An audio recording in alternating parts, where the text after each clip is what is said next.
রাজনৈতিক আক্রমণের জেরে ঘরবন্দি ও শয্যাশায়ী দুই বিজেপি কর্মী শামসুল মিয়া এবং সুলেমান মিয়া একজন তো এখনো কথাও বলতে পারেন না।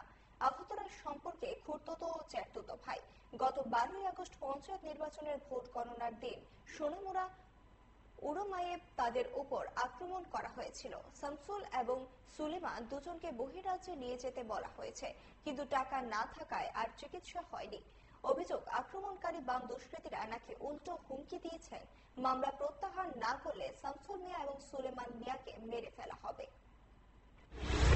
আমরা গেছে মাসের 12 তারিখ উড়মাইব গেছি দুনো ভাই 7টার দিকে সবজি নিকাল করে নেবো ফ্যামিলিরা কোথায় সবজি নিকাল সবজি জানা হবে আওয়ার টাইমে আবার সিবিএনের মেম্বার তারা আমরা কইছি তোরা যদি বুদ্ধিতে আমরা ফাঁস করতাম এটা করে হেরে বাদ দিয়ে এলেছে বার দিয়ে আবার দোষী মেম্বারে নাম এর আমাদের একটা কূপ দিয়ে এলেছে কূপ দিয়ে এবার দোষী মেম্বার ভাই এতে শাস্তি তো ভাই মিলি আমার এই লোয়ার ল দিয়ে এখানেও মারছে এখানে হাতুরের বাড়ি এটা আর এখানে কুকুর দাগ, এটা কিরিজের কুকুর দাগ।